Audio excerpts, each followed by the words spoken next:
반갑습니다. 2014년 봄학기에 신약 개론을 맡아서 여러분들과 함께 또 한 학기를 보내게 되는 조용수 목사입니다. 벌써 한 주가 지났는데 여러분들 참 많이 당황하셨죠? 저도 많이 당황했습니다. 개강 첫 주부터 여러 가지 많은 그런 바쁜 일들도 여러분들의 삶에서 일어났고, 또 무들 전산 처리가 제때 이루어지지 않아 가지고 많은 분들이 좀 불편함을 겪으셨습니다. 오늘 토요일, 그러니까 2월 8일입니다. 2월 8일 지금 현재 신약 개론을 수강하신 분들은 41분입니다. 41명의 학생들이 이번 학기에 신약 개론을 수강하시는데, 최근에 등록이 늦게 되신 분들은 아직까지 접속도 아직까지 안 한 상태에 있는 것 같습니다. 아마 다음 주부터는 정상적으로 신약 개론 수업이 잘 진행이 되리라 저는 그렇게 생각을 합니다. 여러 가지로 많은 불편함도 있었고, 또 한 주간 여러분들께서 또 정성을 다해서 또 신약 개론의 그 클래스에 임하신 분들도 대부분 많이 계신 점 여러분들께 감사를 드립니다. 여러분들께서 몇 가지 이제 2주차 강의가 시작되기 전에 신약 개론 세 번째, 네 번째, 3번, 4번 강의가 시작이 되기 전에 한 번 더 또 여러분들께 이 신약 개론을 어떻게 앞으로 한 학기 동안 잘 즐겁게 또 헤쳐나갈 수 있을 것인지에 대하여서 간략하게 말씀을 드리겠습니다. 짧은 시간 말씀을 드리겠습니다. 출석 코드 나가지 않습니다. 먼저 여러분들 이 강의를 들으실 때는 반드시 무들에 접속하셔서 들으시는 걸로 제가 알고 있습니다. 무들에 접속하셔서 들으실 때에 PC 데스크탑을 통해서 들으시는 분들이 있는 반면에, 제가 한 주간 동안 지나면서 스마트폰이나 혹은 화면이 작은 태블릿 PC 등에서 이 강의를 들으시는 분들도 계시다는 걸 제가 처음 알았습니다. 그러다 보니까 출석 코드라는 것이 본의 아니게 작은 화면에서 보시는 분들은 보지 못하고 지나치는 경우가 많으셔서, 그로 인해서 본의 아니게 여러분들께 스트레스를 드린 점에 대해서도 제가 사과를 드립니다. 그런 상황인 줄 알았더랬으면 제가 좀 더 큰 화면으로 오랫동안 자막에 노출이 될 수 있도록 그렇게 했을 텐데, 데스크탑에서 큰 화면에서 여러분들이 이 강의를 듣는다고만 그렇게 일반적으로 제가 생각을 했던 저의 작은 불찰이 있었습니다. 다음에 혹 출석 코드가 나가게 되는 경우에는 반드시 여러분들에게 그런 편의에 대하여서도 고려해서 내보내도록 그렇게 하겠습니다. 그리고 볼륨 문제가 여러분들 중에 말씀하신 분이 계셨는데, 지금 이 캠코더가 있습니다만은 그래도 나름대로 제하고 지금 캠코더하고 지금 거리가 한 30cm 정도밖에 안 됩니다. 제가 마이크 시설이 잘 되어 있거나 또 무슨 마이크가 지원이 되는 캠코더 같으면은 충분히 그렇게 멀리 있어도 여러분들에게 좀 말씀을 드릴 수 있을 것 같은데, 지금 바로 앞에서 볼륨을 최대한 높여서 녹음하기 때문에 소리 문제는 없을 거라고 제가 그렇게 확신이 됩니다. 왜냐하면 제가 이것을 유튜브 동영상에서 제 노트북에서 들어보았을 때는 소리가 뭐 심각한 청각장애를 가지지 않는 이상은 듣기에 전혀 문제가 없는 수준으로 녹음이 된다는 걸 제가 알고 있습니다. 근데 왜 적게 들리느냐 생각을 해보니까, 스마트폰이나 태블릿 PC에서 미디어 음량을 여러분들이 낮추거나 혹은 적게 조절을 해서 들을 때는 소리가 적게 들릴 수도 있겠다는 생각을 제가 했습니다. 그래서 혹 스마트폰에서 들으시는 분들은 미디어 음량을 최대한 높여서 들어주시고, 외부에서 집 안에서가 아닌 외부에서 나가서 이렇게 듣게 되면 소리가 더 작아질 수가 있습니다. 소음 때문에, 주위의 소음 때문에. 그럴 때는 이어폰을 사용하셔서 여러분들이 강의를 들으시는데 전혀 지장이 없다는 것을 제가 가지고 있는 스마트폰은 겐 역시 오래된 개콘의 썰렁한 유머입니다. 갤럭시 제일 처음 나온 3년 전에 나온 그런 구형 스마트폰인데도 집에서 제가 들을 때 전혀 제 소리를 듣는데 불편함이 없었습니다. 그래서 여러분들이 혹 소리 때문에 잘 안 들리신다고 이야기하신 분들, 제가 지금 전에 말씀드린 대로 그런 점들을 여러분들이 체크하셔서 들으시고, 가능한 한 무들에서 여러분들이 데스크탑, 집에 뭐 웬만하면 다 데스크탑을 가지고 계신데, 이제 점점 이제 PC가 소형화되다 보니까 데스크탑을 잘 활용을 안 하시는데, 데스크탑을 통해서 여러분들이 볼륨을 좀 조절하셔서 들으시면은 듣는데 전혀 지장이 없다는 걸 제가 다시 한번 말씀을 드립니다. 강의 요약에 관하여서 여러분들 너무 부담 가지시지 마시기 바랍니다. 첫 주 지났는데 많은 분들이 강의 요약을 해주셨는데, 저도 그 강의 요약을 한 걸 읽으면서 또 다시 저 자신도 공부가 되었습니다. 내가 이렇게 또 이야기한 부분들 있구나. 물론 강의 노트가 있습니다만은 그 강의 노트를 풀이하다 보면은 또 여러분들이 받아들으시는 입장에서는 어떻게 이것이 들려졌을까를 제가 확인해 보는 것도 저 나름대로에게 도움이 됩니다. 또 이 강의를 요약하시는 여러분들에게도 도움이 되리라 저는 그렇게 믿습니다. 그런데 이 강의 요약 때문에 너무 여러분 힘들어하지 마시기 바랍니다. 강의 요약을 하는 목적은 여러분들께서 이 동영상 강의를 들으실 때마다 그냥 강의 요약이라고 하는 어떤 제재는 아닙니다. 이런 것들이 없다고 할 때에는 조금 이렇게 긴장을 늦추어서 들을 수 있는데, 강의를 요약한다라고 생각하고 들으시다 보면은 나름대로 여러분들이 여기 집중하실 수가 있기 때문에, 그래서 강의 요약을 제가 택했고, 이것으로 여러분들에게 어떤 뭐 스트레스를 주거나 괴로움을 주기 위해서 제가 이렇게 하는 것은 절대 아닙니다.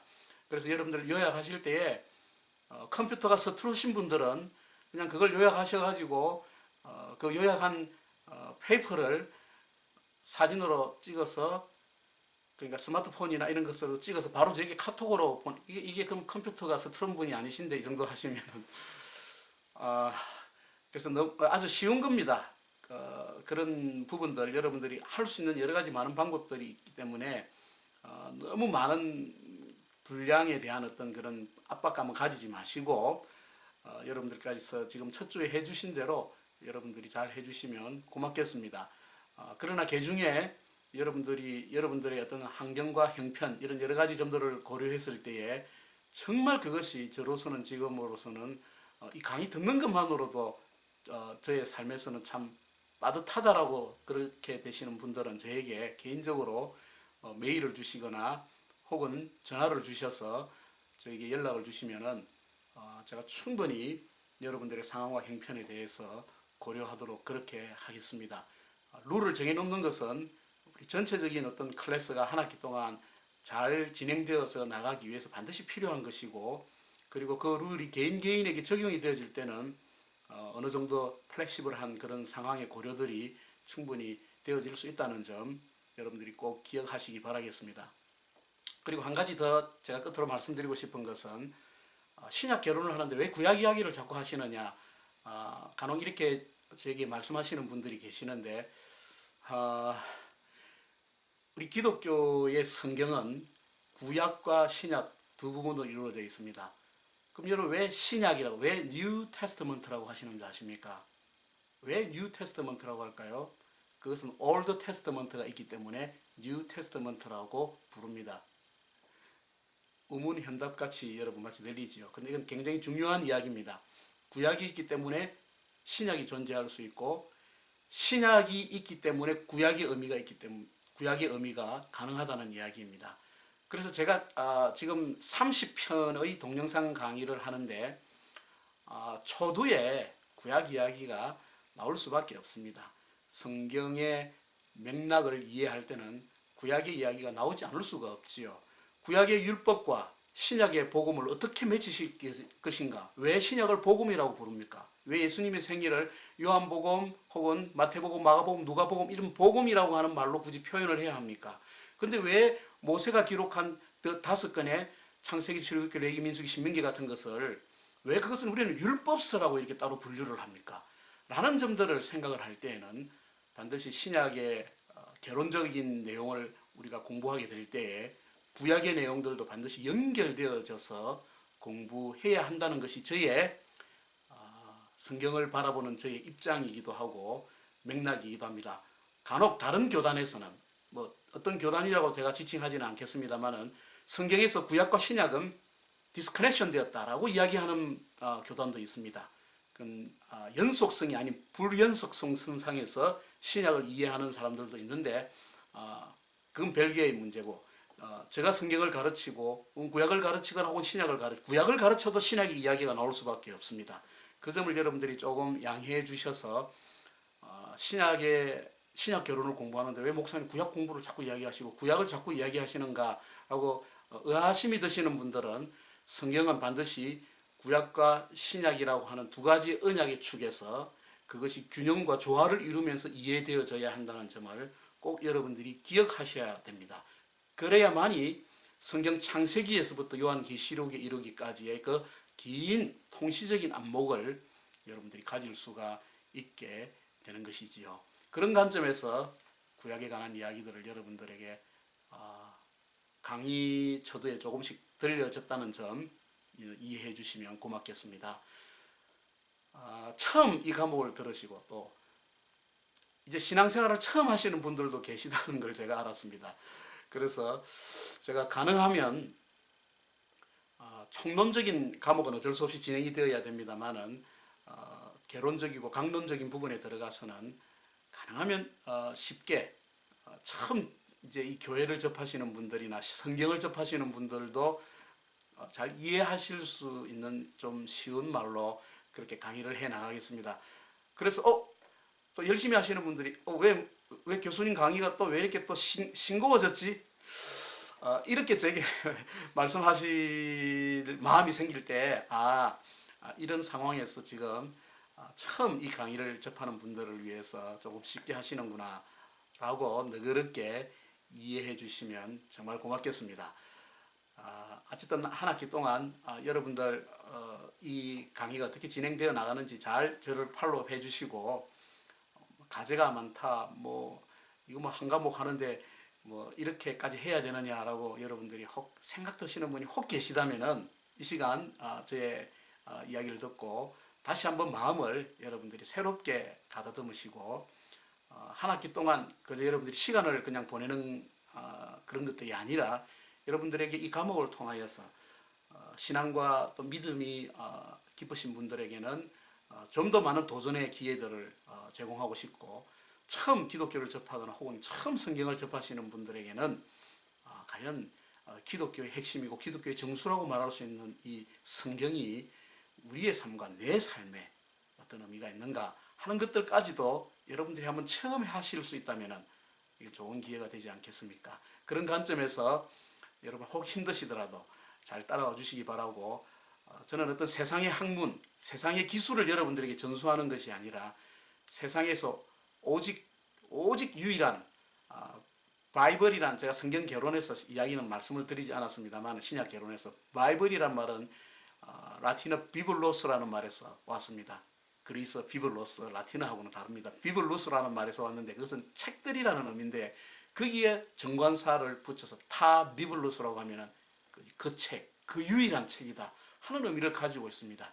왜 성경이 이 세상에 수십억의 책들이 존재하는 가운데에서 왜 그 책이라는 그 유일한 책이라는 이름을 붙일 수 있을까라는 것에 대해서 여러분들의 그 삶에서 한번 경험해 보실 수 있다면 그것으로도 저는 아주 만족합니다. 여러분들을 향해서 언제든지 소통의 시간들은 열려 있고 월요일과 수요일 강의에 여러분들이 들으시면서 그 시간은 제가 항상 무드를 로그인해 있거나 또 카톡의 어떤 또 공지사항이나 여러분들이 보내주시는 출석 체크나 이런 것들에 늘 신경을 집중하고 있다는 것 여러분 기억하시고 출석 체크를 보내주실 때는 무들 메시지를 여러분들이 통하여서 저에게 개별적으로 보내주십시오. 개별적으로 보내주시면 바로 그날 제가 출석부에 그것을 여러분들 체크하고 있다는 것 여러분들이 기억하시면 고맙겠고 일일이 여러분들에게 출석 체크했습니다 보냈습니다 하는 것들에 대해서 제가 답장을 못하더라도 여러분 불안해 하시지 마시기 바랍니다. 내가 출석 체크 보냈는데 교수님이 출석을 혹시 잊어먹고 계신 거 아닌가? 절대 그런 일 없습니다. 여러분들이 보낸 거는 어떤 형태로든 온라인 서버 상에 다 남아있기 때문에 제가 다 이렇게 정리를 할 수가 있습니다.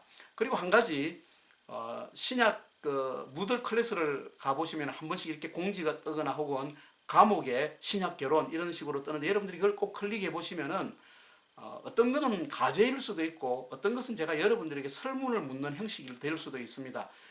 그런 것들에 대해서는 여러분들이 충실하게 답변을 해 주셔야 됩니다. 뭐 과제라는 것이 제가 초창기에 여러분들에게 게시한 대로만 가는 것은 결코 아닙니다. 중간에 그 과제가 줄어들 수도 있고 혹은 또 새로운 과제가 첨가될 수도 있기 때문에 그런 점들에 대해서 여러분들이 너무 널벌싸게 받아들이시지 마시고 좀 마인드를 와이들리하게 오픈하셔서 이 과정을 여러분들이 재밌게 해 나가시기를 그렇게 바랍니다. 저도 그렇게 생각하고 여러분들에게 이 강의가 어떤 부담을 드리는 강의가 아니라 성경을 통해서 이런 의미를 발견하게 되고 또 이런 또 중요한 부분들을 내가 깨닫게 되구나 하는 그런 시간들이 되기를 바라는 마음일 뿐입니다. 예, 6월 8일 제가 거주하고 있는 조지아주 애틀란타는 그래도 날씨가 오늘 따뜻한 날씨입니다. 추운 날씨에 계시는 분들에게 화이팅을 외치고 또 주말과 또 내일 주일 여러분들 은혜 가운데에서 그렇게 잘 보내시기를 바라겠습니다. 2주차가 시작되는 신약결혼의 두 번째 주의 강의 세 번째와 또 강의 3번과 4번 또 여러분들께서 잘 정성을 다하셔서 또 강의를 잘 들어주시고 또 좋은 피드백이 오갈 수 있었으면 좋겠습니다. 오늘도 주 안에서 좋은 하루 보내시기를 바라겠습니다. 감사합니다.